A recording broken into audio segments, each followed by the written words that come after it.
Princeton, Nueva Jersey, donde vivió tranquilamente por 2 décadas, le llegó la muerte en abril a sus 76 años al padre de la era atómica, Albert Einstein. Hay muy pocas personas cuyo nombre puedes mencionar y su imagen, bang, llega a tu mente. Albert Einstein cambió el rostro de la física del siglo XX. Él personificó al genio. Eso nos fascina. Cuando hablas de alguien que es un genio indiscutible, que vio cosas que el resto no pudo ver y logró un avance que nadie había logrado, las personas sienten curiosidad por ello. Quieren saber más sobre quién era esa persona y de dónde provino el genio. Él parece ser la quinta esencia del científico, de aspecto un poco loco, con el cabello erizado, un poco distraído, y eso tiene un gran atractivo.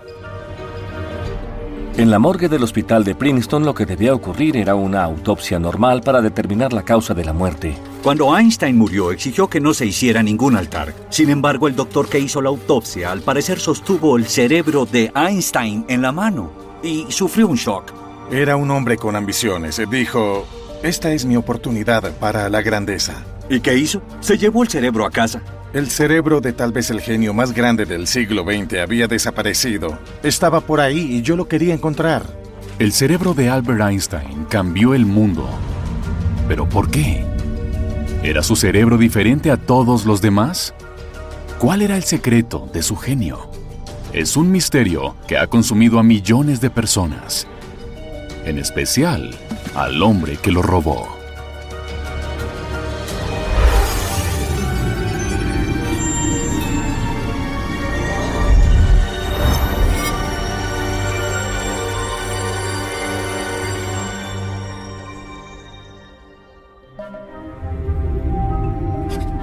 Quiero ser cremado para que las personas no vengan a adorar mis huesos.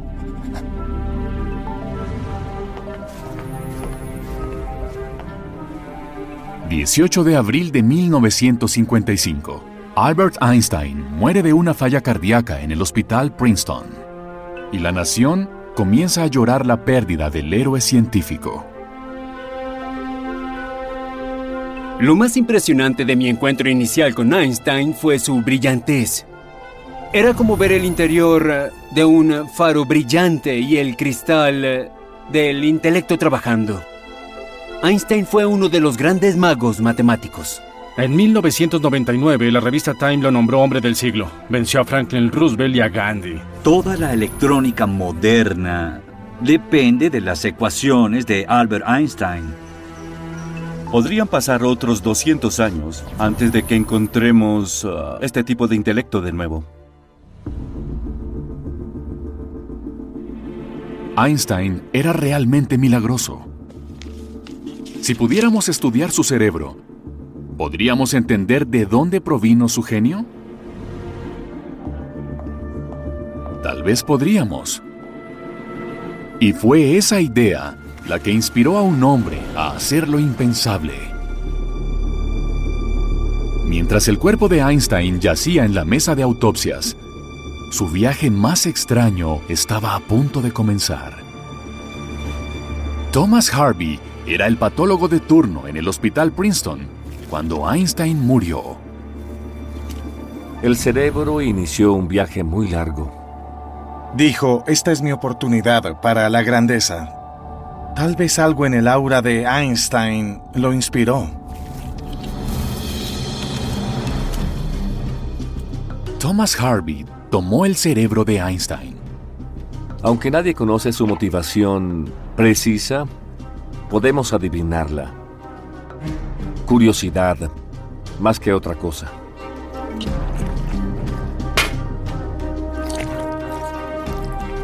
Harvey estuvo improvisando desde el momento en que removió ese cerebro, con la idea de preservarlo. Lo que me sorprendió sobre Harvey es que fue un hombre que una tarde hizo algo que cambió su vida dramáticamente. Había mucha confusión ese día, y él tomó la iniciativa. Decidió que aunque se hablaba de tal vez estudiar el cerebro, no estaba claro si Einstein realmente lo deseaba o no. Pero en ese momento él dijo, yo aprovecharé la oportunidad y lo haré. Aunque el cerebro no era su especialidad, él era patólogo. Nadie comprendió exactamente lo que Harvey había hecho hasta que fue muy tarde. Cuando la familia de Einstein ofreció sus respetos, creían que los deseos de este habían sido obedecidos y que todo su cuerpo había sido cremado.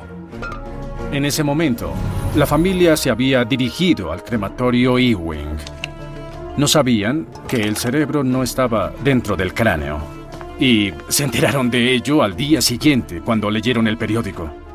El día de la muerte de Einstein, luego de remover el cerebro, el Dr. Harvey ofreció una conferencia de prensa y la historia se extendió por todo el país. Cuando el Dr. Harvey removió el cerebro, enfureció a algunas personas relacionadas con Einstein. El hijo de Einstein, Hans Albert Einstein, y el albacea de Einstein, Otto Nathan, quedaron asombrados al saber que el cerebro de Einstein había sido preservado en contra de los deseos de él y de los suyos. Lo último que habría querido Einstein es que su cerebro se hubiera convertido en una especie de circo o en un objeto que asombrara a las personas. Algo que llegara a ser un objeto legendario. La familia y sus relacionados no querían que ocurriera eso. El cerebro de Einstein llegó a la atención pública por causa de Thomas Harvey, un joven patólogo con una meta noble: develar los secretos del genio de Einstein, disecando y analizando su cerebro. ¿El cerebro explica la mente? Es lo que pienso sobre el asunto de Einstein. La gran pregunta es, ¿acaso su cerebro explica su mente? Harvey fue atrapado con las manos en la masa. Tenía el cerebro en su poder. Pensó que solo había una opción. En este punto, Harvey dio el discurso de su vida. Dijo: escuchen, tenemos que estudiar este cerebro. Es un cerebro importante. Es un cerebro único. Sorprendentemente, la familia de Einstein le permitió a Harvey conservar el cerebro, pero insistieron en que nunca intentara buscar publicidad o ganar dinero con él. También se esperaba que publicara un reporte sobre la naturaleza especial del genio científico. 1 o 2 semanas después de la muerte de Einstein, hubo varios artículos sobre Harvey que hablaban de los planes de investigación para el cerebro.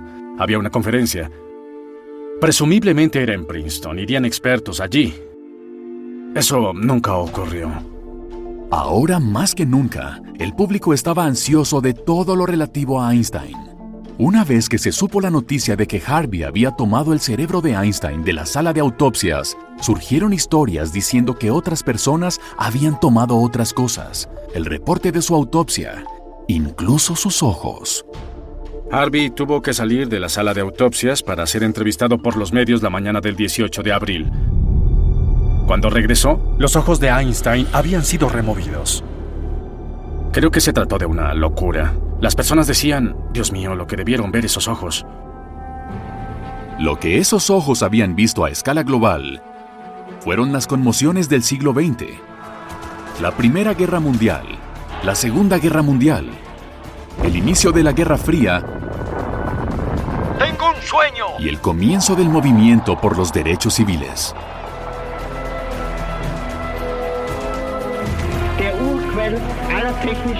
Mientras más se tambaleaba el mundo por los cambios cataclísmicos, más estructura intentaba darle a Einstein, explicando la luz, la gravedad y la energía en modos nuevos y audaces.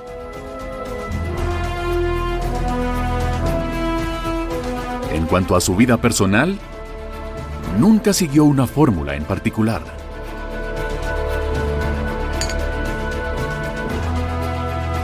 Había un lado de él que no era solo ciencia. Nos cuentan solo la mitad aceptable de las vidas de nuestros héroes. Y eso fue lo que pasó con Einstein. Creo que sus anhelos más profundos son algo que el público aún desconoce.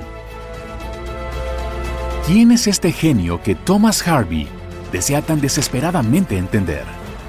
Que todos queremos entender. ¿Cómo funcionaba el cerebro de Einstein? ¿Era de algún modo diferente al de todos los demás? ¿Era realmente único? Al acercarse el plazo para el estudio de Harvey del cerebro de Einstein, la posesión del cerebro por parte del patólogo se convierte en una obsesión. lleva el cerebro a un laboratorio en un sótano de Pensilvania. Allí lo hace dividir y cortar en secreto con la ayuda de una especialista. Cortó el cerebro en 240 cubos. Y creo que al menos 12 juegos de 200 rebanadas microscópicas que fueron aseguradas a esos cubos. Creo que Harvey pensó, escuchen bien, creo que he recibido una excelente educación en el área de neuropatología. Creo que mis observaciones son válidas y que puedo entender los fundamentos del intelecto de Einstein. Pienso que él creía eso. Pero fue lo que ocurrió luego, lo que hizo que el mundo se preguntara si el Dr. Harvey siquiera sabía lo que estaba haciendo. Era como tener una piedra alrededor del cuello. Había grandes expectativas. Por Dios, tienes el cerebro de Einstein. ¿Qué vas a hacer con él? Cuando el Dr. Harvey hizo cortar el cerebro de Einstein en 240 piezas, esperaba que los mejores investigadores del mundo tomaran una pieza y que tal vez pudieran ayudarlo a descubrir la fuente del genio del científico. Creo que él pensó que era un asunto importante, muy grande, y que merecía el escrutinio científico y su colaboración. Con lo que no había contado Harvey era que nadie quería ayudar. No querían estar asociados con el hombre que tomó el cerebro de Einstein. Y tal vez estaban intimidados por el nivel de genialidad que poseía el científico, incluso en la muerte. Si quieres resumir las dos mayores preguntas sin respuesta de toda la ciencia, serían primero el origen del universo y segundo, el origen de la mente. Al menos, al estudiar el universo, conocemos las preguntas que debemos hacer. Con el cerebro, no está claro cuáles son las preguntas correctas. Harvey tuvo serios problemas al intentar descubrir los secretos del cerebro de Einstein. Pero tal vez las respuestas no se hallen en el tejido cerebral, sino en los detalles de una vida notable.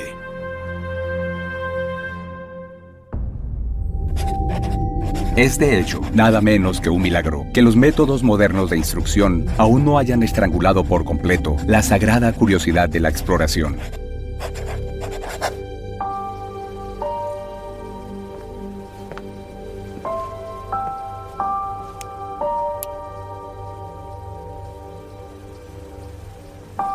Una experiencia que le causó impresión de niño fue que cuando él tenía 4 años, su padre le regaló una brújula. Él veía esa aguja reaccionar ante algo y no podía ver qué era.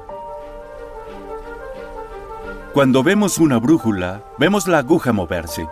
Cuando Einstein miró la brújula, comprendió que algo debía moverla. Ese es un salto tremendo que la mayoría no hace. Quedó fascinado por la razón de no poder ver la fuerza, que era la fuerza oculta, y esa fue una fascinación de toda la vida para él. La vida para Einstein comenzó en 1879, con su nacimiento en Ulm, Alemania. Su familia asegura que no habló hasta los 3 años, y que lo hizo entrecortadamente por varios años. Para entonces, esto era una gran preocupación para sus padres. Después, investigadores de Cambridge y Oxford dirían que pudo haber mostrado síntomas del síndrome de Asperger, un desorden en el espectro del autismo. Pero los historiadores no concuerdan con ese diagnóstico. Algo que era reconocido universalmente es que era inteligente. De niño, definitivamente era inteligente. Era lento de cierto modo. Tenía muy poca paciencia para el aprendizaje rutinario. Así que si querías obligarlo a memorizar tal vez las tablas de multiplicación, a él no le interesaba eso. En ese sentido, era problemático, siempre retaba a la autoridad y siempre hacía preguntas. Hace falta alguien dispuesto a ser diferente, dispuesto de hecho a ser aborrecido para crear una teoría que derrumbe las viejas nociones. Claro, también hace falta tener razón. Si los padres de Einstein estaban preocupados por la capacidad de aprendizaje de su hijo, no debían estarlo. Los registros de los archivos suizos muestran que Einstein comprendía la física universitaria ya a los 11 años. A los 16 escribió su primer artículo científico. Algunos creen que su padre, Hermann, quien trabajaba como ingeniero, inspiró a Einstein a pensar en cómo funcionaba el mundo. Tenía unos 15 años cuando comenzó a formularse esa pregunta recurrente. Y esa pregunta era: ¿cómo luciría el universo si pudieras montar sobre un rayo de luz?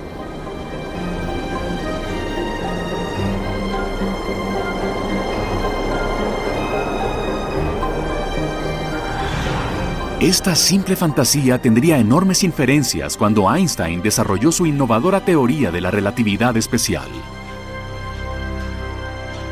Pero ahora, su fantasía era apenas una inspiración para obtener un diploma científico. Se formó en la universidad porque quería ser profesor de física. Pero hallar empleo no sería fácil.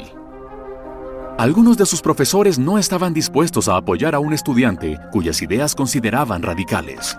A Einstein tal vez le preocupaba que su familia pensara que era un fracasado. Y a nadie intentaba complacer más que a su padre.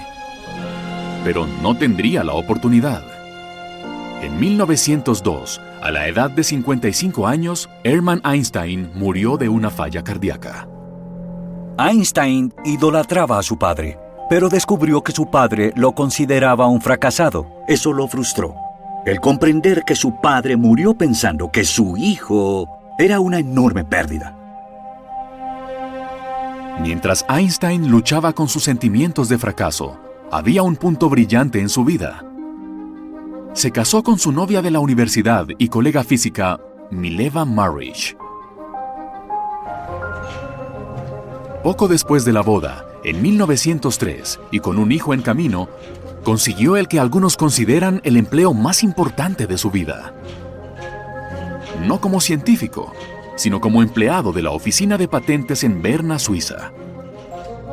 Tenía que remover toda la propaganda sobrante en las aplicaciones de patentes para llegar al principio, llegar a la imagen física que hacía funcionar ese invento.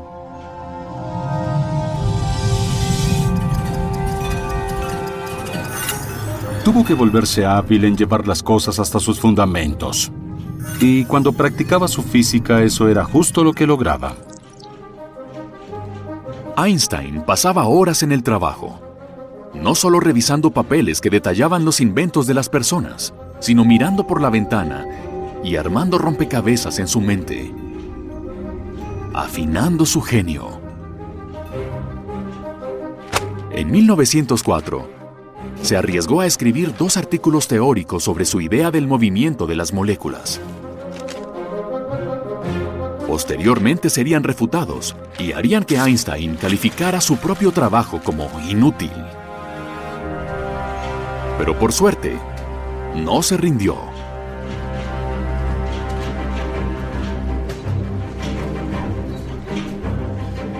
En 1905, Albert Einstein tuvo el mejor año que cualquier físico haya experimentado en la historia de este planeta. Durante ese año escribió 4 artículos y cualquiera de ellos pudo haberle hecho merecedor fácilmente del premio Nobel. Igual que el joven Einstein, había intentado visualizar las fuerzas invisibles que hacen mover la aguja de una brújula. Einstein, a sus 20 años, intentó visualizar las fuerzas invisibles que impactaban a todos los objetos de un modo especial. En 1905, que sería llamado su año milagroso, creó 4 innovadoras teorías que revolucionarían el modo en que pensamos sobre el mundo. En junio, publicó un artículo sobre el efecto fotoeléctrico, que probó que los electrones son emitidos cuando la luz cae sobre diferentes metales. En julio, solo un mes después, publicó un artículo sobre el movimiento browniano, brindando un ejemplo para el movimiento azaroso de las partículas en un fluido. En septiembre, publicó su teoría de la relatividad especial, explicando nuevas ideas sobre la relación entre espacio y tiempo.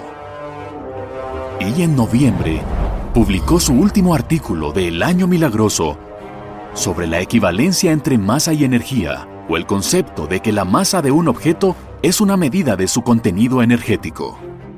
Nuestro mayor error sobre Einstein es que lo imaginamos como un sujeto de 50 o 60 años, mientras que el hombre que realizó el trabajo que lo hizo famoso era muy joven, de 20 o 30 años. Los físicos soñamos con que algún día escribiremos al menos un artículo, uno que hará a todos decir cielos. Pero en un año, Einstein escribió 4 artículos que de algún modo cambiaron la historia del mundo.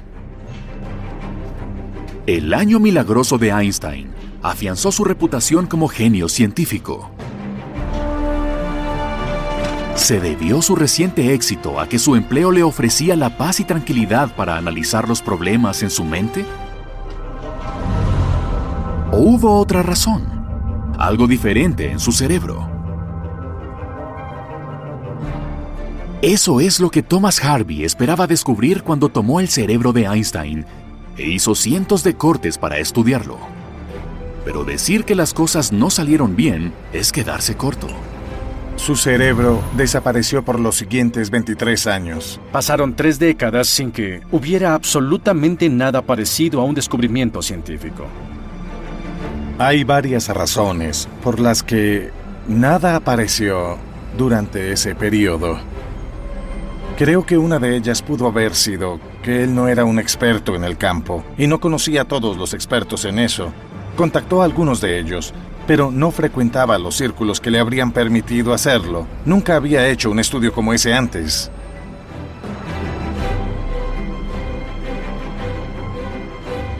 No obtenía el apoyo de las personas vinculadas a Einstein y era considerado una especie de paria. Era muy fácil para él solo desaparecer. Para 1960, el doctor Thomas Harvey había perdido su empleo y junto con el cerebro de Einstein había desaparecido, desapareciendo también la oportunidad de hallar una razón física para el genio de Einstein. ¿O no fue así? Thomas Harvey, el patólogo que realizó la autopsia de Einstein, había perdido su empleo y había desaparecido. Quienes buscaban la fuente del genio de Einstein tendrían que buscar en otra parte. Tal vez los trabajos que hicieron famoso a Einstein podrían explicar si él realmente era diferente al resto de nosotros. Toda la ciencia no es más que el refinamiento del pensamiento cotidiano. Para entender un problema, Einstein comenzaba con una imagen. Los físicos comunes trabajamos con ecuaciones y nos perdemos. Cometemos errores y nos enredamos con toda esa álgebra. Lo que hizo Einstein fue hallar una imagen que atravesaba hasta llegar a la esencia de un problema. No iba a un laboratorio a hacer experimentos, se sentaba en un sillón y pensaba, ¿y si esto? ¿Y si aquello? ¿Y si viajáramos a la velocidad de la luz? ¿Y si estuviéramos en un elevador, cerrado al mundo exterior y en caída libre? Él logró usar esa extraordinaria exploración intelectual para sacar conclusiones sobre la naturaleza del mundo. Creo que eso es tan hermoso, tan atractivo, que ha influido en generaciones de físicos. En el curso de un año, 1905, que ahora es conocido como el Año Milagroso, Einstein produjo no uno, sino 4 artículos que cambiaron para siempre el mundo de la ciencia. Uno en particular, su teoría de la relatividad especial, redefinió la relación entre la luz, el espacio y el tiempo. Einstein dijo que el tiempo y el espacio son relativos, pero la velocidad de la luz siempre es constante. Las personas no concuerdan sobre las distancias, sobre el tiempo transcurrido, pero algo en lo que sí todos concuerdan es en la velocidad de la luz de unos 300.000 kilómetros por segundo. Cuando conoces la velocidad de la luz constante, puedes usarla como patrón para medir el espacio y el tiempo. Y esa es una idea revolucionaria. Einstein comprendió que el tiempo podía estirarse y comprimirse para acomodar la velocidad de la luz. Eso iba en contra de todo lo que las personas observaban cotidianamente. Con este descubrimiento esencialmente probó que el viaje en el tiempo era posible. Dependiendo de cuán rápido te muevas, el paso del tiempo puede hacerse más lento. Cuando te acercas a la velocidad de la luz, más lento pasa el tiempo. Imaginemos que hay dos gemelos, uno se queda en la Tierra y el otro sube a un cohete espacial. Ya que son gemelos, tienen la misma edad. Sin embargo, el que está en el cohete se marcha volando y si quiere ver algo interesante tendrá que volar muy cerca de la velocidad de la luz. Digamos que se marcha a Alpha Centauri, la estrella más cercana a la nuestra, y luego regresa. Bien, según la teoría de la relatividad de Einstein, la velocidad a la que pasa el tiempo para el gemelo que está en la nave espacial es menor que para el gemelo que se queda en el planeta Tierra. Así que cuando el gemelo regresa, de pronto llega a la Tierra y encuentra que su gemelo ha envejecido mucho más que él. Hoy sabemos que eso es cierto. Los astronautas que regresan del espacio, de hecho, han envejecido algunos nanosegundos menos que todos los demás en la Tierra. Pero ni siquiera hay que viajar al espacio para ver la relatividad especial en acción. Si tomas un vuelo, digamos de Nueva York a Londres y luego regresas y comparas tu reloj con el de otra persona que se quedó, descubrirás que hay una diferencia de algunas 1000 millonésimas de segundo. Lo interesante de lo que vemos aquí es que si esa persona va rápido, de hecho puede ganar mucho tiempo, así que la relatividad especial dice que en principio el viaje en el tiempo es posible. Así que podrías decidir vivir el resto de tus días en el futuro. El problema es que nunca podrías regresar al pasado. Con la teoría de la relatividad especial, Einstein asombró al mundo científico. Y al transcurrir su año milagroso, su genio continuó brillando. Gracias a un empleo diurno fácil pero bien pagado, Einstein tuvo tiempo de dejar que su activa imaginación se desatara.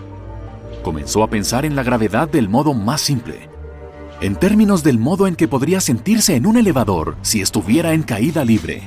Imaginen que están en un elevador y se rompen los cables. El elevador empezaría a caer, pero lo notable es que tú y esa caja caerían a la misma velocidad y con la misma tasa de aceleración. Así que no sentirías ningún peso en un elevador que cae. En una caída libre así, los pies ni siquiera tocarían el suelo. La misma idea funciona en reversa. Cuando entras en un elevador y comienza a subir, por un segundo te sientes más liviano de lo normal. Ese es el mismo efecto. ¿Y por qué importa esto? Porque hasta ese momento, en la época de Einstein, el mundo creía que la gravedad era una fuerza que nos alaba hacia el centro de la Tierra desde la Tierra. Pero en realidad, la gravedad es una fuerza que nos empuja hacia la Tierra desde arriba, desde el espacio. ¿Por qué estoy sentado en esta silla? Normalmente dirías que la gravedad me ala hacia abajo, que hay una fuerza gravitacional. Pero Einstein dice que no existe tal cosa como esta fuerza gravitacional. Es el propio espacio el que me empuja hacia abajo. El tejido del espacio vacío es deformado por la presencia de la Tierra y como consecuencia es el propio espacio el que me está empujando hacia la silla. Nuestra comprensión del mundo y su funcionamiento había sido cambiada por primera vez en cientos de años. Sus teorías sobre el paso del tiempo y la gravedad también demostraron que el genio científico histórico previo, Sir Isaac Newton, se había equivocado. Las teorías de Newton eran atractivas porque encajaban muy bien con el sentido común. El espacio y el tiempo eran absolutos y en ese tipo de escenario, podías saber por sus reglas cómo se movían las cosas, los planetas, hasta los proyectiles. Por eso era atractivo para las personas. Einstein deshizo toda la mecánica newtoniana. La mecánica newtoniana fue un término acuñado en el siglo XX para describir el sistema de leyes físicas que dictaban cómo las fuerzas externas afectaban las cosas en la Tierra. Pero siempre hubo casos donde las leyes de Newton no parecían aplicarse.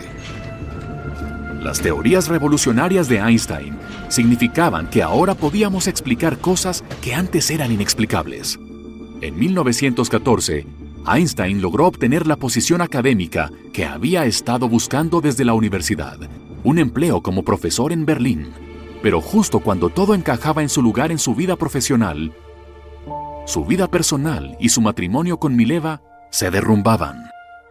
Mileva también era física, Pero en lugar de cambiar el mundo a través de la ciencia, estaba cambiando los pañales de los dos hijos de la familia.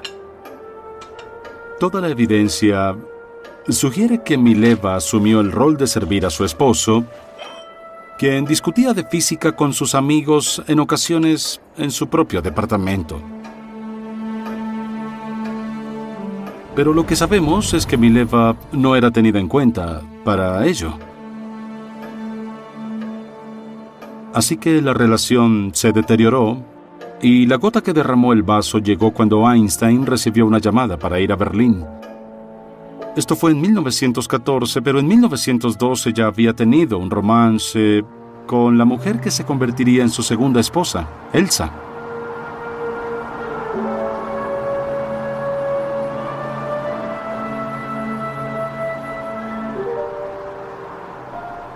Einstein fue a Berlín, pero no pudo haber elegido un peor momento para regresar a su país natal. Era abril de 1914, solo meses antes de que estallara la Primera Guerra Mundial, cuando el archiduque Francisco Fernando de Austria fuera asesinado. Pero aún siendo tan inteligente, Einstein parecía sordo a la política de la época y también incapaz de confrontar sus problemas en casa. Eventualmente, decidió defender su postura y firmó una carta contra la agresión alemana. Fue uno de solo 3 científicos en Alemania que se opuso a la guerra. ¿Acaso sus acciones lo pondrían a él y a su familia en riesgo? No solo soy un pacifista, sino un pacifista militante. Estoy dispuesto a pelear por la paz. En 1914, Einstein vivía en Berlín y hablaba contra la guerra, corriendo el peligro de ser arrestado. ¿Acaso su ciencia sería su salvación? Su trabajo era valioso, incluso en esos días tan oscuros. Igual que el mundo a su alrededor, su vida familiar se derrumbaba, debido en parte a su continuado romance con una mujer llamada Elsa Lowenthal. Cuando regresó a Berlín en 1914, la relación con Mileva definitivamente se derrumbó. Mileva y los niños regresaron a Zúrich y Einstein retomó entonces la relación con Elsa. Finalmente se divorció de Mileva en 1919 y se volvió a casar poco después. El hombre que pasó su vida buscando respuestas sobre el funcionamiento del universo tenía problemas en el suyo propio. Y tal vez como resultado directo de eso, se sumió en su investigación. Fue la época en que produjo su trabajo más grandioso, la teoría general de la relatividad. La teoría general de la relatividad de Einstein redefine las leyes de la gravedad. Einstein teorizó que los objetos masivos pueden distorsionar el continuo espacio-tiempo, causando literalmente que el tiempo y el espacio se doblen. Y cuando el espacio se dobla, también lo hace la luz. La teoría general de la relatividad explica cómo la materia y la energía cambian el espacio y el tiempo. Y cuando tienes materia, energía, espacio y tiempo, lo tienes todo. Isaac Newton fue el padre de la física, reinó por varios cientos de años, y de pronto llega este Einstein y escribe ecuaciones diferentes. Y hubo una prueba. Un astrónomo llamado Arthur Eddington, quien también era pacifista y había evitado por poco la prisión, igual que Einstein, pensó que podía probar la teoría de Einstein. Solo necesitaba un telescopio enorme, una cámara, cielos despejados y un eclipse solar total para probar que las estrellas que vemos todos los días realmente no están donde pensamos que están. Lo que a su vez probaría que la teoría general de la relatividad funciona. Por suerte para él y para Einstein, se acercaba un eclipse solar en mayo de 1919. Eddington hizo arreglos para que se observaran las estrellas tanto en Brasil como en África. Los astrónomos ya conocían la posición de las estrellas en el cielo con gran precisión. Lo que no esperaban antes de ese momento era que si el Sol se interponía entre el astrónomo y el cielo, las posiciones de esas estrellas cambiarían muy levemente. Cambian porque los rayos de las estrellas se doblan alrededor del Sol. La luz de estas estrellas te alcanza haciendo así. Así que crees que las estrellas están allá, cuando de hecho están detrás del Sol. La dificultad era, ¿cómo puedes saberlo? Porque cuando el Sol brilla en el cielo no puedes ver las estrellas cerca de él. Pero hay solo una ocasión en la que puedes y es durante un eclipse total de Sol. Tomas una foto de las mismas estrellas cuando el Sol no está y las comparas. En una, las estrellas están allí. En las otras fotos, si la relatividad general es correcta, las estrellas se habrán movido un poco. Eddington determinó que las estrellas se habían desplazado y lo habían hecho justo a la distancia predicha por la relatividad. Fue como si un mago de pronto hubiera aparecido y realizara un gran acto de magia que causó que la luz de las estrellas se moviera. De pronto, cosas que no tenían sentido lo tuvieron. Y esto ayudó a resolver uno de los misterios más antiguos de nuestro sistema solar, la órbita del planeta Mercurio. Esta parecía tambalearse un poco, un movimiento que la física newtoniana simplemente no podía explicar. Algo parecía estar influyendo en su órbita. ¿Pero qué? El mismo Einstein comprendió que su propia teoría de la relatividad podía resolver el misterio. La enorme deformación del espacio creada alrededor del Sol, la misma que hacía que la luz de las estrellas se curvara, estaba deformando la órbita de Mercurio. Experimentó palpitaciones, estaba tan emocionado que no pudo trabajar por 2 días. Así que este fue uno de los puntos más destacados de su carrera científica. De pronto, se convirtió en una celebridad y años después visitó los Estados Unidos. Para entonces ya era casi un hombre famoso, así que le ofrecieron festines, vinos y cenas, conoció estrellas de cine y recorrió el país. El extraño científico a quien no le gustaba usar calcetines, que conducía una bicicleta a todas partes y que nunca aprendió a conducir automóvil, se había convertido en un héroe inesperado. El mundo necesitaba a alguien como Albert Einstein en 1919. La guerra más horrenda de la historia, la Primera Guerra Mundial, terminaba con la masacre de millones y millones de personas. Y de repente aparece esta persona que dice, escuchen, somos mejores que eso. Podemos comprender el universo en una escala inimaginable. Y abrió las puertas para que viéramos la miseria que habíamos sufrido para mirar arriba y afuera. Ese mensaje fue electrizante. Electrizante. Igual que una de las teorías de Einstein, llamada el efecto fotoeléctrico. Podría sorprender a algunos el saber que el premio Nobel de Einstein no lo recibió por su teoría de la relatividad, sino por esta teoría, que sugiere que la luz no es una sola onda que viaja por el espacio, sino que está compuesta por partículas individuales llamadas fotones. Una teoría tan revolucionaria habría hecho que Isaac Newton se revolcara en su tumba. Parece que incluso Einstein estaba preocupado por eso. Einstein fue a la tumba de Newton en la abadía de Westminster, en Londres. Le dijo, lo siento. Se disculpó con Newton porque demostró que Newton no llegó hasta el final y que había toda una visión nueva más allá de Isaac Newton. Era esa inexplicable capacidad de Einstein de conceptualizar las cosas de un modo nuevo la que fascinaba a todos, o a casi todos. ¿Qué opina de la teoría de Einstein? Yo no opino nada de la teoría de Einstein porque no puedo entenderla.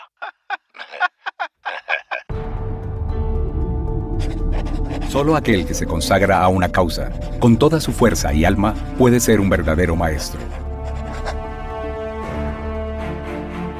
Poco después de la muerte de Albert Einstein, el hombre que removió su cerebro durante la autopsia, el Dr. Thomas Harvey, desapareció llevándose el cerebro con él. Había prometido estudiarlo y publicar los resultados, pero eso nunca ocurrió. Con cada año, el conocimiento sobre el funcionamiento del cerebro humano aumentaba, pero en tanto el cerebro de Einstein estuviera desaparecido, no había modo de examinarlo ni saber si y cómo el cerebro del científico era diferente al nuestro. Casi 20 años después, en 1978, un intrépido reportero se impuso la misión de hallar el cerebro del genio. Pensé que el lugar obvio para buscar era el hospital de Princeton, donde había muerto Einstein. No se había impreso ni una palabra sobre el estudio de su cerebro desde ese punto. El periodista Stephen Levy trabajaba para el New Jersey Monthly cuando su editor le dio una asignación que ayudaría a definir su carrera: hallar el cerebro desaparecido de Einstein. Mi editor dijo: ¿qué le ocurrió? Nuestra sede estaba en Princeton. Einstein vivía en Princeton, así que estaba en nuestro territorio. Me dio 4 semanas porque lo había pautado como la historia de la portada de agosto de 1978. Estaba claro que el único modo de hallar el cerebro era hallando al Dr. Harvey. Nadie me decía dónde estaba. Dijeron que se había mudado del estado, que estaba en otra parte. Así que tuve que descubrir dónde, en Estados Unidos o en el mundo, se encontraba el Dr. Thomas Harvey. Levy decide examinar un registro nacional de doctores en medicina y, para su sorpresa, encuentra el nombre de un Thomas Harvey en Wichita, Kansas. Lo llamé por teléfono y le pregunté si era el mismo Dr. Thomas Harvey que había trabajado en el hospital de Princeton en 1955. Hubo un largo silencio. Y finalmente, después de lo que debió ser un debate interno por responder sí o no, dijo que sí lo era. Accedió a regañadientes a verme solo si yo iba a Wichita.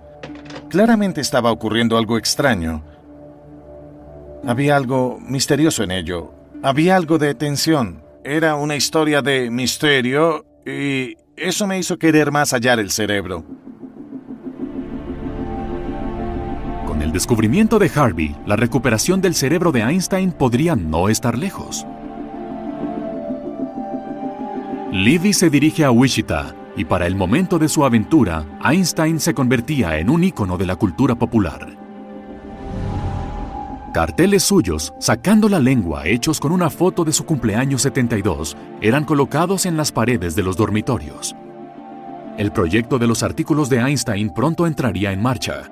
Es un enorme esfuerzo, activo hasta hoy, por preservar y organizar los papeles personales de Einstein. Más de 40,000 documentos. Nadie lo sabía entonces, pero ocultos entre las páginas y páginas de ecuaciones físicas había secretos explosivos sobre la vida privada de Einstein. No se trataba solo de rumores. Algunos de esos secretos pudieron haber amenazado la seguridad nacional de Estados Unidos. Pero, ¿qué más podríamos aprender si el elusivo Harvey aún tuviera el cerebro de Einstein?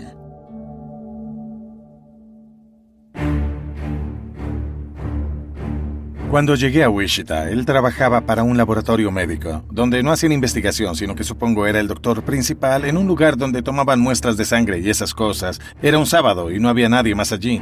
Así que él me llevó por esa oficina, hasta su propia oficina pequeña, en la parte trasera del salón. Estaba muy ansioso por ver el cerebro. Le preguntaba dónde estaba y él esquivaba esas preguntas. Hablamos de Einstein por un rato. Él lo había conocido y había estado en su casa un par de veces para hacerle pruebas médicas. Obviamente había quedado asombrado por Einstein. Y finalmente le pregunté si había fotografías de ese cerebro. Y él solo suspiró. Se rindió y me dijo: el cerebro, bien, parte de él está aquí. Parte de la materia gris está aquí. Aquí en esta habitación, le dije, justo aquí. Y él dijo sí.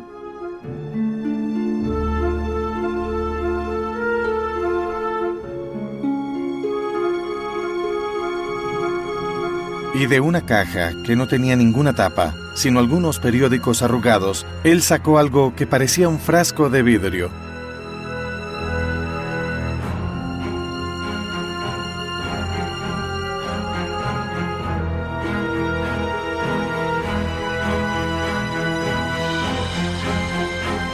Y en ese frasco había pedazos de masa flotando. Y ese era el cerebro de Einstein.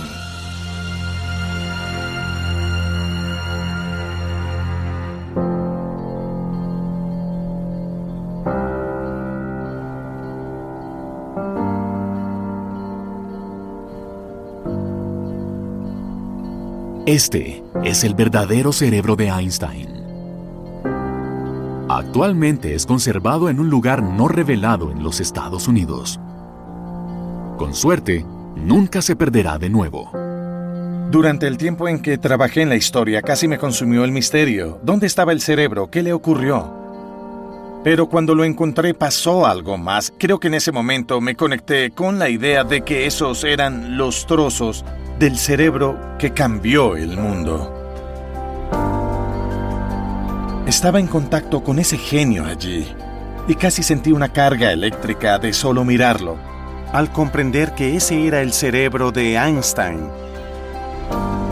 Pero fue el comprender que esa era la conexión con ese hombre tan especial que todos conocemos y que vemos esa imagen en nuestras mentes todo el tiempo.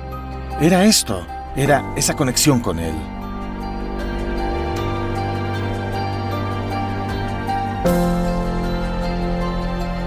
Luego de ver el cerebro, me fui y volví deprisa a la costa este. Fui a la casa de mi editor. Él estaba viendo un juego de baloncesto. Me senté con él, abrí una cerveza y luego él me preguntó, ¿hallaste el cerebro? Le dije sí. Y vimos el juego de baloncesto. Nada más. Tenía 4 semanas para escribir la historia, para que apareciera en la portada de agosto, y la portada de agosto del New Jersey Monthly decía mi búsqueda del cerebro de Einstein, con la historia de cómo lo encontré. Cuando Levy publicó su artículo sobre hallar el cerebro de Einstein, creó una tormenta en los medios. Hay una noticia inusual, espero no los desanime. Es una noticia científica. Porciones del cerebro de Einstein han aparecido en un laboratorio de Wichita, Kansas. Los restos fueron hallados en un frasco.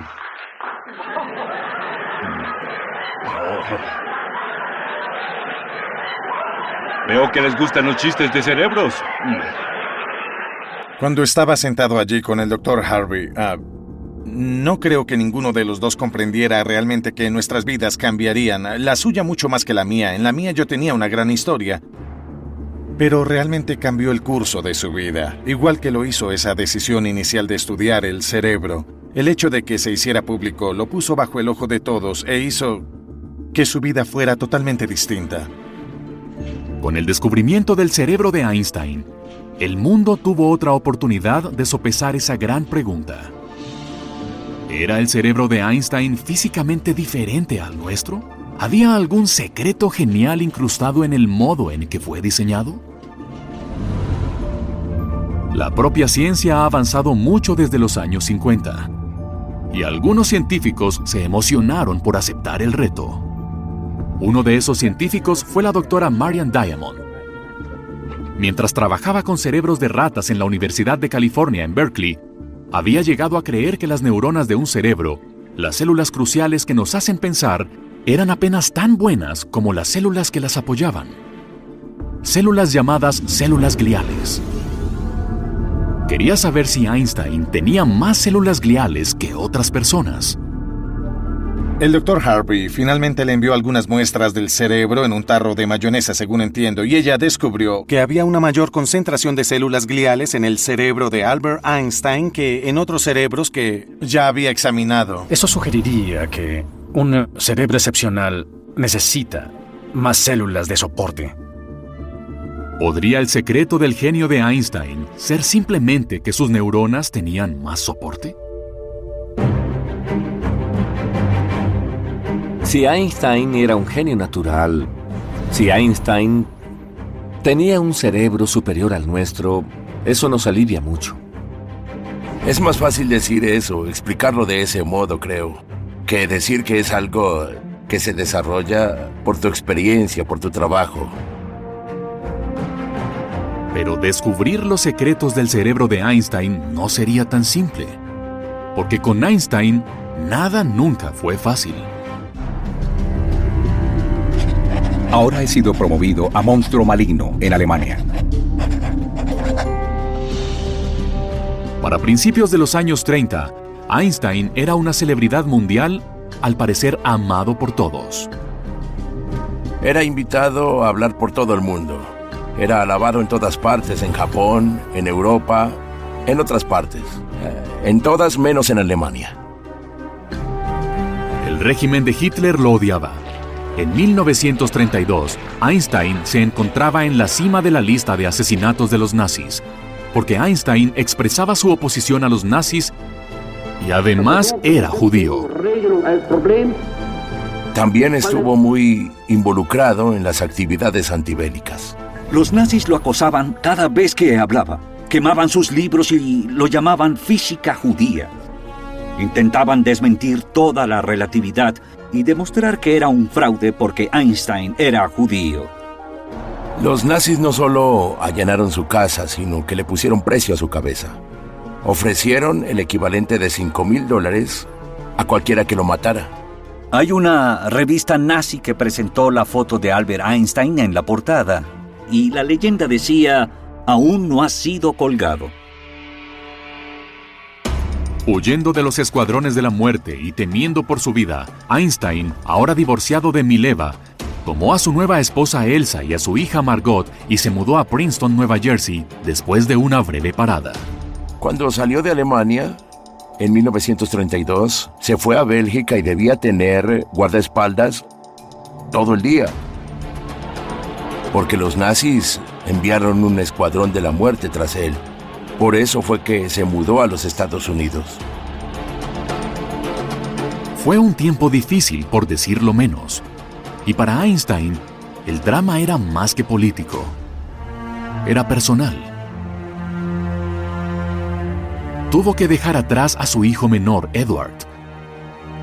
La mayor parte del mundo no sabía que su hijo sufría esquizofrenia y estaba en una institución. Cuando Einstein salió de Alemania, nunca vería a su hijo de nuevo.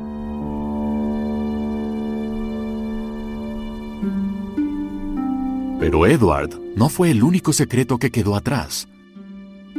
Cartas que aparecerían décadas después de su muerte revelan que Einstein y su primera esposa tuvieron una niña antes de casarse. En las cartas, Einstein pregunta sobre el bebé que él llama Liesl. ¿A quién de nosotros se parece más? La amo mucho y ni siquiera la conozco todavía. Nunca la conocería.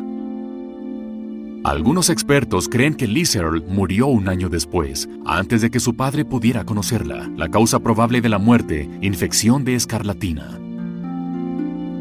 Un secreto bien guardado, uno de los muchos misterios en el legado de Einstein. Pero está lejos del único episodio en la vida de Einstein que el público encontraría sorprendente. J. Edgar Hoover, el FBI y la inteligencia del ejército concluyeron que Einstein era demasiado radical políticamente y no podía ser un ciudadano estadounidense leal. Eso decían. Desde que él llegó a este país en 1933, J. Edgar Hoover y el FBI lo siguieron. Intervinieron su teléfono, su correo, reportaron todas sus actividades y desarrollaron un archivo sobre él que tenía 1,800 páginas. Fue acusado de trabajar en un robot que podía leer las mentes. Fue acusado de estar vinculado al caso del secuestro de Lindbergh. Y en cada uno de estos casos, el FBI pasó mucho tiempo investigando. Tenían agentes observándolo, todo pagado con el dinero de los impuestos. Hoover no estaba solo en su desagrado por Einstein. El senador Joe McCarthy, cuya paranoia haría que cientos de estadounidenses inocentes fueran etiquetados de comunistas, también tenía a Einstein en la mira. McCarthy llamaba a Einstein un enemigo de Estados Unidos. De hecho, el archivo del FBI sobre Einstein comienza con un largo documento de la Organización de Mujeres Patriotas. Decían que pertenecía a más organizaciones subversivas que el propio Joe Stalin. Algunas de las acciones posteriores de Einstein ayudaron a probar que no era un traidor, sino un leal ciudadano estadounidense. Apoyó el esfuerzo de guerra de Estados Unidos e incluso subastó su teoría de la relatividad especial escrita a mano por $6,5 millones. Se convirtió en ciudadano estadounidense en 1940 y se hizo consultor de la Marina. Finalmente hizo más para ayudar a Estados Unidos de lo que muchos saben. Pero, ¿acaso todas las sospechas del gobierno eran infundadas? Cartas de amor privadas que aparecieron décadas después de la muerte de Einstein sugieren que tal vez había una razón para preocuparse. Cuando se convirtió en una superestrella, muchas mujeres comenzaron a prestarle atención y él no las ignoraba. Digámoslo de esa manera. Un romance, de ser descubierto por McCarthy o Hoover, habría sido sumamente dañino. Un romance que tuvo con una mujer llamada Margarita Konekova, una espía soviética cuya misión era infiltrar el equipo responsable por el programa estadounidense de armas atómicas, en el que las teorías de Einstein tendrían un rol importante. Después de todo, sin su más legendaria ecuación, la bomba atómica ni siquiera habría sido posible. Si detienes a alguien en la calle y le pides que nombre a un científico, es posible que Einstein sea el único del que hayan oído. Y si les pides que digan una ecuación, bien, E es igual a mc al cuadrado, es la única ecuación que parecen conocer todos.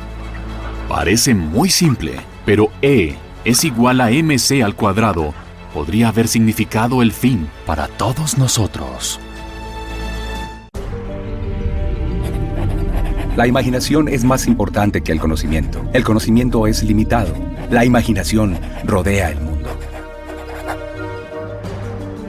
Cuando Einstein tuvo su llamado Año Milagroso en 1905, publicó 4 artículos importantes que cambiarían la física y el mundo. Pero en uno de esos papeles estaba una ecuación que tenía la capacidad no solo de cambiar el mundo, sino de acabar con él. E es igual a mc al cuadrado. E es igual a mc al cuadrado. Es una ecuación, pero ahora se ha vuelto una especie de ícono o hito cultural. Si dices nombra una ecuación, E es igual a mc al cuadrado. Es la única ecuación que parece conocer todo el público. Cualquier cantidad de energía corresponde a cierta cantidad de masa. E energía, m masa. Un poco de masa te da mucha energía. Multiplicas la cantidad de masa por la velocidad de la luz para obtener la cantidad correspondiente de energía. ¿Pero qué significa todo esto? El público en general no entiende necesariamente las teorías de Einstein. Tampoco es necesario. Pero sin la contribución de Einstein, el mundo en que vivimos sería muy diferente. La ecuación E es igual a mc al cuadrado nos dice que la materia es energía en estado estático. Lo que estaban comprendiendo los científicos a mediados del siglo XX es que si pudieran tomar una pequeña cantidad de materia, digamos que un átomo de uranio, y dividirlo, la energía producida sería enorme. Suficiente para arrasar toda una ciudad o para crear el universo como lo conocemos.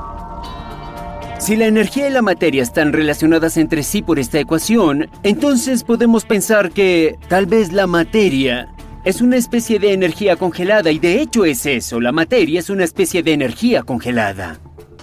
Ese es el tipo de punto de vista que necesitarías para entender dónde comenzó todo el universo. Se remonta a esta ecuación. Resulta que la misma ciencia que hace posible la bomba atómica es la raíz de la teoría del Big Bang. Es posible que toda la energía del universo estuviera una vez comprimida en un punto casi infinitamente denso de materia, que al inicio del tiempo comenzó a expandirse para crear espacio. Pero no fue Einstein quien comprendió que E es igual a mc al cuadrado estaba relacionada con tan gran idea. Georges Lemaitre fue un sacerdote físico belga. Hay algo de ironía en el hecho de que fuera un sacerdote católico, el primero en pensar en la teoría del Big Bang. Cuando le presentó esta idea a Albert Einstein, este dijo, no. Fue hasta después de estudiar las ecuaciones que Einstein aceptó que Lemaitre tenía razón. E es igual a mc al cuadrado fue innovadora. Pero Einstein habría temblado al pensar que estaba por servir de inspiración para el arma más letal de la historia.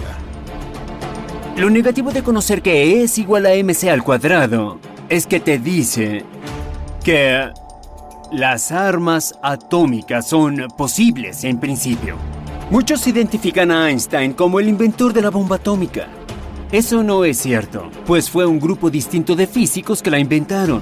Pero si él no hubiera escrito esa ecuación, la posibilidad de construirla jamás hubiera existido. A menudo se dice que E es igual a mc al cuadrado, la fórmula mágica para construir una bomba. Creo que si E es igual a mc, con 50 centavos compras un café. Para construir una bomba atómica necesitas saber de física nuclear. Y Einstein no se había actualizado sobre la física nuclear. No tenía idea de cómo hacer una bomba.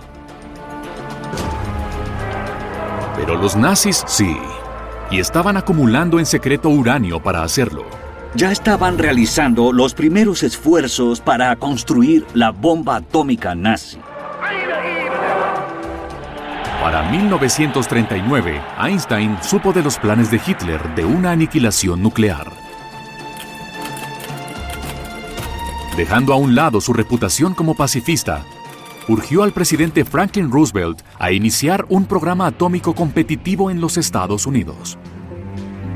Einstein decidió que usaría sus esfuerzos científicos para ayudar a construir la bomba atómica estadounidense. Sin embargo, para ser franco, los estadounidenses no confiaban en Albert Einstein. Fue odiado por estar en el Proyecto Manhattan, por J. Edgar Hoover, el FBI y la inteligencia del ejército. Einstein experimentó las sospechas del gobierno tanto en su país natal como en el nuevo.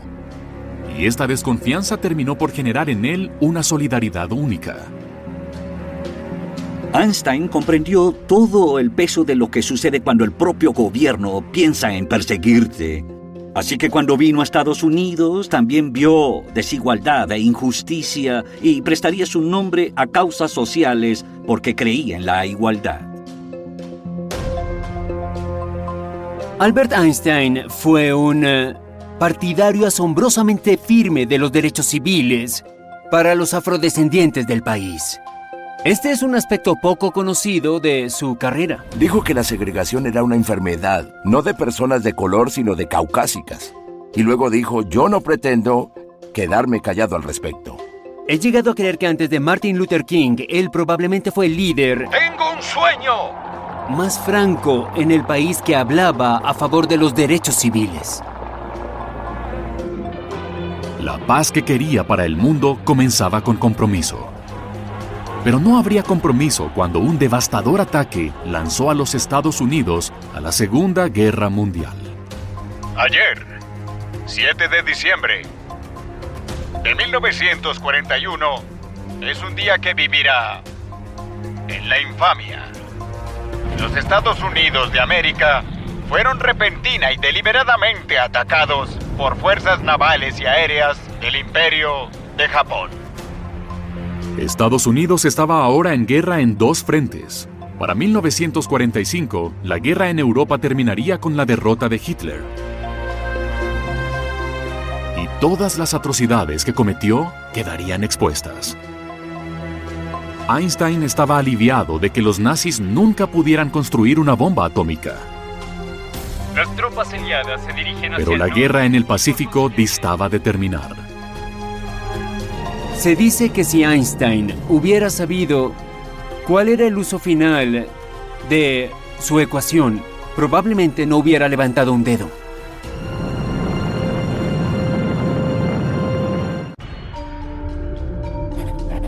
La preocupación por el hombre y su destino siempre debe ser el objetivo principal de toda empresa tecnológica. Es agosto de 1945. El presidente Harry Truman enfrenta lo que algunos dicen es la decisión más difícil de la historia. Arrojar o no bombas atómicas sobre Japón. Sus consejeros le advierten que cualquier intento de invadir Japón resultará en enormes bajas para las tropas estadounidenses.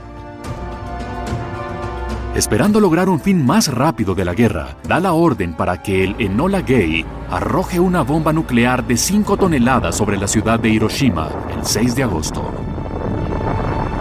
80,000 personas mueren al instante.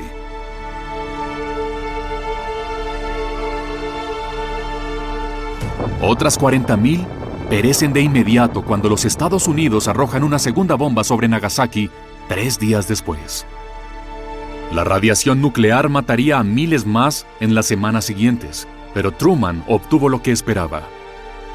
Los japoneses se rinden. Einstein, atrapado en la ironía de ser un pacifista, cuya teoría científica llevó a la creación de la bomba atómica, no hizo comentarios públicos por más de un año. Pero los eventos fueron la culminación de lo que eventualmente llamaría su gran error. Estaba horrorizado, igual que muchos otros científicos y personas. Einstein dijo que de haber sabido que su trabajo llevaría al desarrollo de la bomba atómica, se habría convertido en pescador en lugar de físico. Poco antes de su muerte dijo: Cometí un gran error en mi vida cuando firmé la carta a Roosevelt, recomendando que se hiciera la bomba atómica.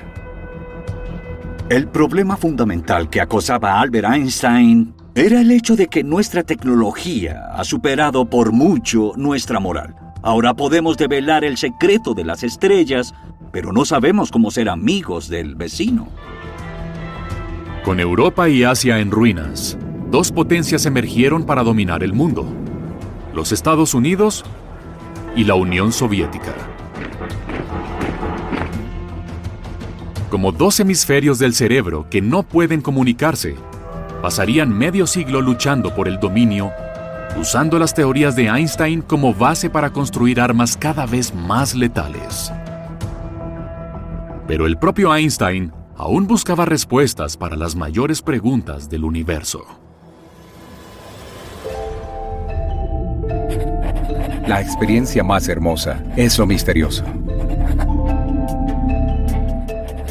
Él buscaba la presa grande, la más grande que existía, la teoría del campo unificado.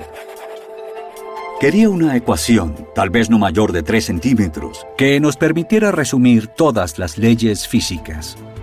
De haber tenido éxito en su desarrollo de una teoría del campo unificado, eso habría sido realmente revolucionario. Esta era la gran ballena blanca que él buscó hacia el final de su vida.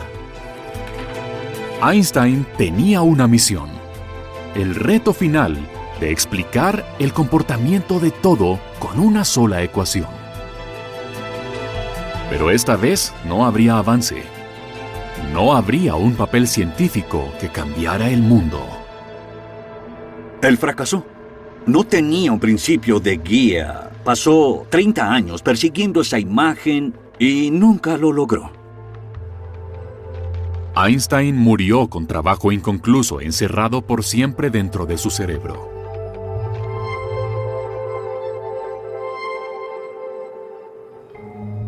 Pero como sospechaba el patólogo Thomas Harvey, cuando tomó la audaz decisión de llevarse el cerebro de Einstein de la sala de autopsias, había secretos que podían extraerse del tejido de su celebrado cerebro. A finales de los años 90, una doctora llamada Sandra Whittleson finalmente probó que de algunos modos el cerebro de Einstein era realmente diferente. Whittleson dijo: la anatomía del lóbulo parietal es diferente, es más grande. El lóbulo parietal es donde tiene lugar el razonamiento matemático y espacial, y el de Einstein era 15% más ancho que el promedio. Eso fue noticia. El cerebro de Einstein, al parecer, era diferente. Ella sugirió que eso podía haber explicado la capacidad matemática de Einstein y su habilidad para contemplar el espacio y el tiempo. Cuando una doctora llamada Sandra Whittleson estudió el cerebro de Einstein, hizo un notable descubrimiento. La parte de su cerebro donde tiene lugar el razonamiento matemático y espacial era 15% mayor que la de una persona normal. La teoría dice que tal vez por tener neuronas más densas en el lóbulo, podría haber visualizado mejor las cosas, tal vez incluso la relatividad. ¿Podría esta diferencia física explicar el genio de Einstein? Tal vez no. Todos los estudios del cerebro de Einstein han sido inconclusos. Tal vez no sea correcto usar el término no conclusivo. Los estudios no estaban diseñados para ser conclusivos, estaban diseñados para ser sugestivos. Todas las conclusiones están en un sentido condicional. Esto podría tener, tal vez esto, es intrigante pensar en esto. No hay conclusión científica que hacer sobre el genio del cerebro de Einstein.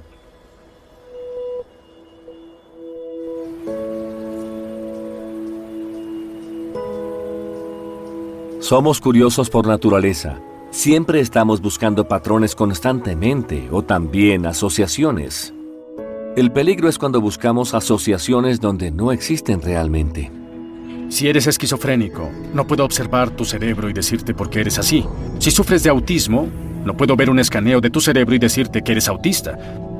Así que hay ciertas cosas del cerebro que aún no podemos explicar. Aún no podemos explicar la conciencia. Vayamos al santo grial de esto. No podemos explicar la conciencia. Si las diferencias físicas del cerebro podrían explicar solo una fracción del genio de Einstein, ¿qué explica el resto? Sospecho que tiene que ver simplemente con el modo en que Albert Einstein pensaba sobre las cosas. Dijo, no soy tan diferente de ustedes en algún sentido, pero puedo regresar a un problema una y otra vez, volteándolo en mi mente y observándolo desde diferentes ángulos. Él era un trabajador incesante. Es decir, era un hombre asombroso. Nuestra mayor idea errada sobre Einstein es que al instante hubo un relámpago que lo golpeó y creó la relatividad. Ahora tenemos los documentos que muestran cuán doloroso y progresivo fue. Cometía errores y tachaba sus notas. Tenemos los cuadernos de Einstein que muestran el tortuoso proceso por el que creó los trabajos de un genio. En la historia de Einstein, Thomas Harvey emerge como un héroe extraño. Sin él, no tendríamos la posibilidad de estudiar el cerebro de Einstein. Thomas Harvey me pareció un hombre muy gentil. Ese fue su legado. Él preservó esas muestras de un modo que realmente no tiene comparación. Creo que la intención del Dr. Harvey era hacer avanzar la ciencia, ayudarnos a entender el cerebro de Einstein, pero también estaba ese componente personal de su propia ambición allí que realizaría esto. Si acaso pensó, al diablo, yo estaré a cargo de esto, esta es mi oportunidad. Nunca lo sabremos, pero en cualquier caso no intentó ganar dinero, no intentó hacer publicidad. Cuando lo conocí, luchaba con el hecho de haber tenido el cerebro de Albert Einstein por varios años. Creo que eran 23 años hasta entonces y no haber publicado nada. Lo conocí cuando tenía una avanzada edad, en sus 90. Aún estaba muy interesado en Einstein en ese momento. Intentaba decidir qué hacer con ese cerebro. Tal vez estudiando un cerebro así de excepcional podamos aprender y entender algo sobre todos los cerebros. Ahora, gracias a Thomas Harvey, puede hacerse algo no solo para entender el genio de Einstein, sino tal vez incluso para ayudar a terminar su trabajo. ¿Podrían las más grandes mentes del mundo estar cerca de hallar las respuestas que nunca encontró Einstein? Lo importante es no dejar de cuestionar. La curiosidad tiene su propia razón de existir. La caravana de noticias de Plymouth, la emoción y el drama de las noticias de hoy. Mensajes de condolencia inundaron Princeton, Nueva Jersey desde esta mañana, cuando la muerte de Albert Einstein fue anunciada al mundo. Cuando Einstein murió el 18 de abril de 1955, nos dejó con las respuestas a muchos de los más grandes acertijos de la ciencia. Pero nos dejó igual cantidad de preguntas. Para Thomas Harvey, la pregunta era si el cerebro contenía las respuestas al genio físico de Einstein. Pero, ¿qué es un genio? El término genio es usado con frecuencia, pero muy pocas personas clasifican. Genio no es, en mi opinión, no es lo que las personas dicen. Es mucho más complicado. Creo firmemente que hay un poco de Einstein en nosotros, intentando salir. Pero tiene que ser nutrido, tiene que ser cultivado, porque el genio no cae simplemente del cielo durante la noche. Si observan a los grandes músicos y atletas y calculan cuántas horas pasan rebotando el balón, lanzándolo o tocando el piano, obtienen un número, unas 10.000 horas cuando son jóvenes.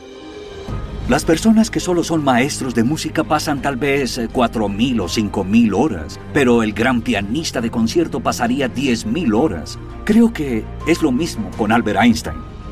Él también cumpliría con la regla de las 10.000 horas.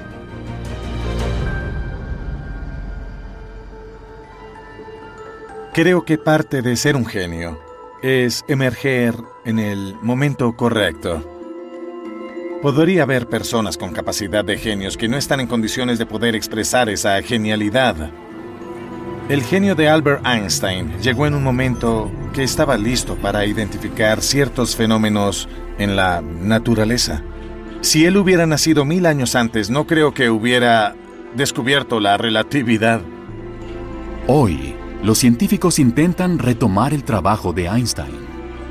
Él estableció la agenda para la física incluso hoy. Hoy, las mejores mentes del mundo trabajan en una teoría del campo unificado.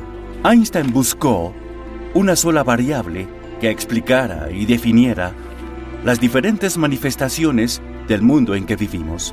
Hay una teoría de la luz, tenemos una teoría del núcleo. Podría combinar ambas. Tenemos una teoría de la gravedad. ¿Puedo combinar eso con la teoría de la luz en una sola teoría? La agenda establecida por Einstein cerca de 1925 es aún la agenda que acecha a los corredores de la física actual. La búsqueda de la teoría del todo. Le echo migajas. Las migajas de la mesa de Einstein están haciendo que otros físicos ganen premios Nobel. Sin la contribución de Einstein, el mundo en que vivimos sería profundamente diferente.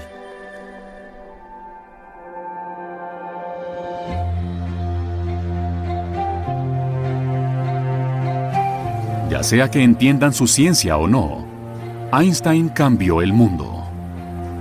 Padres que nunca leerán sus papeles aún les dirán a sus hijos que estudien tan duro como Einstein. Artistas que nunca estudiarán matemáticas aún citarán sus discursos. Profesionales que nunca aplicarán sus teorías aún se beneficiarán de ellas. Personas que nunca viajarán al espacio mirarán de cualquier modo al cielo e imaginarán cómo un Einstein confinado a la Tierra descubrió cómo funcionaba todo. Una vez Albert Einstein conoció a Charlie Chaplin en Hollywood, rodeado por masas de personas que querían un autógrafo o una foto.